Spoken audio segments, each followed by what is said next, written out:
Bonjour à tous. À l'occasion d'une transformation dans mon jardin, transformation d'une rocaille que j'ai toujours vue à cet emplacement, ayant un détecteur de métaux, je me suis dit, je vais creuser, je vais donc donner un petit coup de détecteur dans le sol.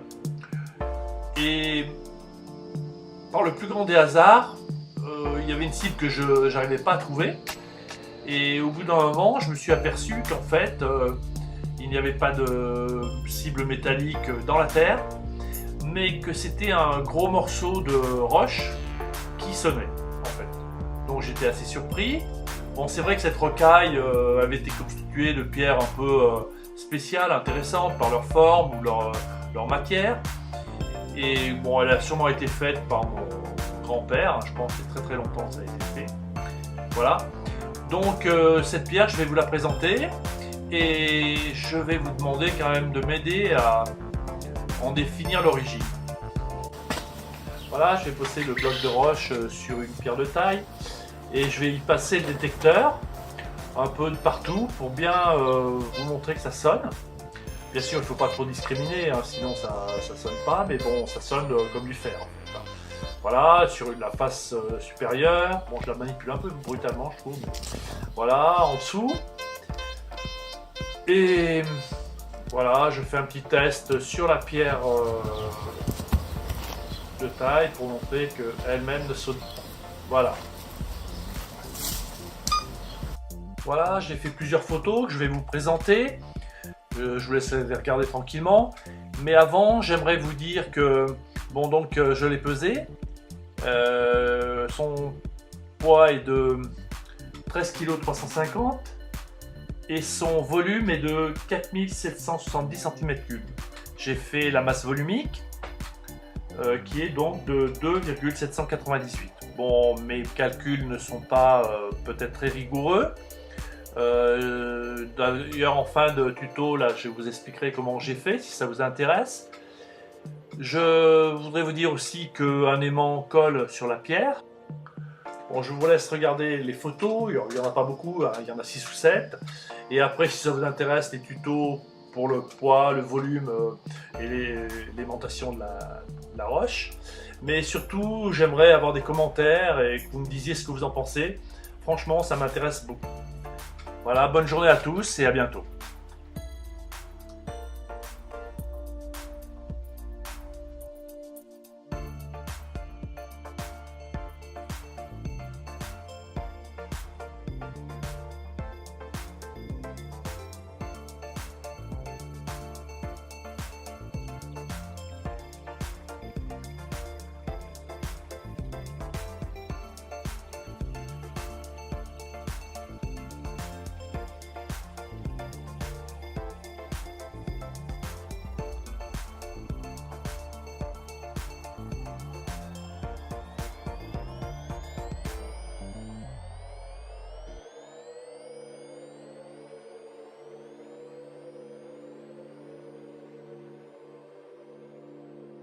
La pesée de la pierre sur une balance certes un peu rustique mais qui est quand même, vous voyez, relativement sensible. Une feuille de papier la fait bouger.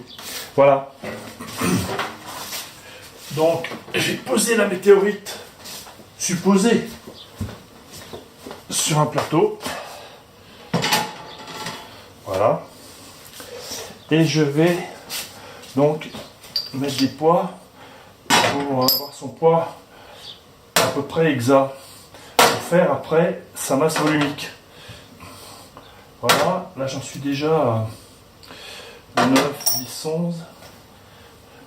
Voilà, là je suis déjà à 4, 5, 8 et 5, 13 kg. 13 kg. 13 kg. 13 kg. 500 ça fait trop. 13 kg.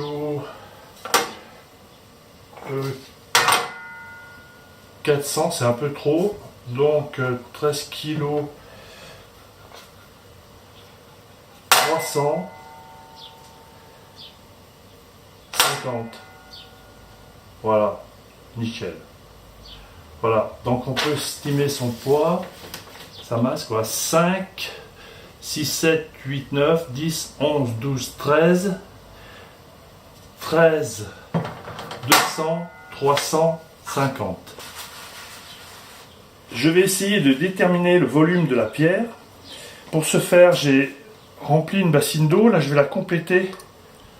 Je vais compléter le niveau pour qu'il soit vraiment prêt à déborder. Voilà. Là, je pense que je peux essayer de le faire déborder un peu. Voilà. Là, ça me paraît bien. Je vais éponger ce qui est tombé en dessous. Je vais plonger cette pierre dans cette eau et le volume d'eau qui va être chassé représentera le volume de la pierre.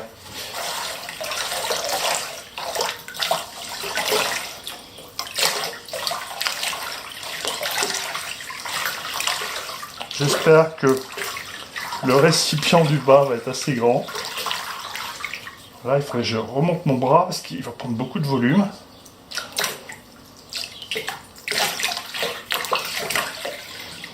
Voilà. Là, je vais essayer d'aller doucement. Voilà. Je vais pouvoir la bouger un peu pour qu'elle rentre. À la limite, si j'enlève trop d'eau, je la remettrai. Voilà. Là, je pense que c'est bon. Ok. Voilà. Nickel. Voilà.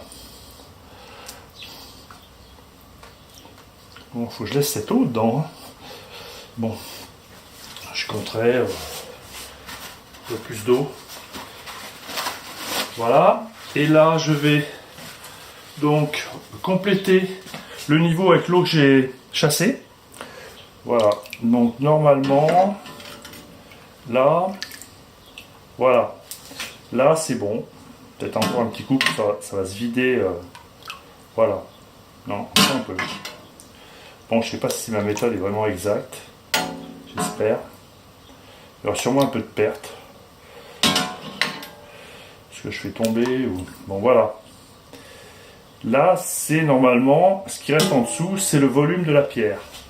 Bon, pour la retirer, pour pas en faire tomber encore, je vais en retirer un petit peu.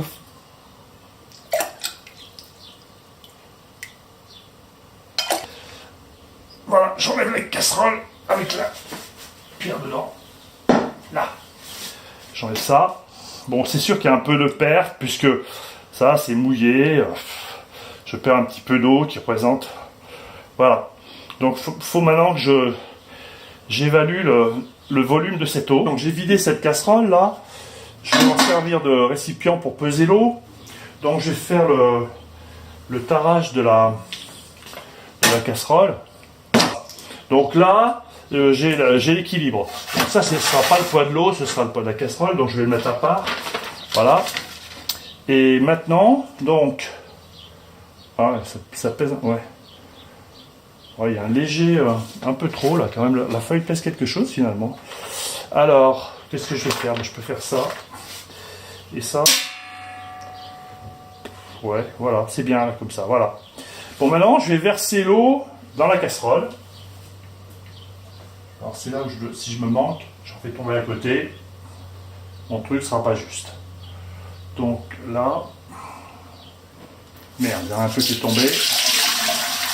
Voilà, je rajouterai 10 grammes, mais pas très grammes. Voilà. Donc là, je vais bien y goûter. Bon, je sais pas, je rajouterai peut-être quelques grammes pour l'eau qui reste là-dedans. De toute façon, c'est un calcul un peu empirique. Hein. C'est pas non plus très très précis. Bon, espérons que les erreurs se compensent et ça ne s'additionne pas. Ouais, 5, c'est trop. Là, j'ai 2, 3, 4, 500, 4, 600, 700, 4,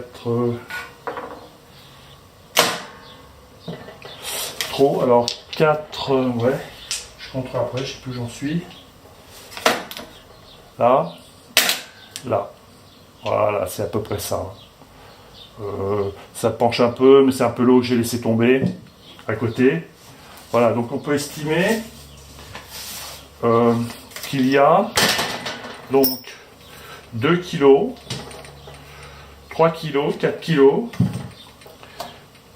4 kg 500, 4 kg 600, 4 kg 700, 4 kg 750, 4 kg 770.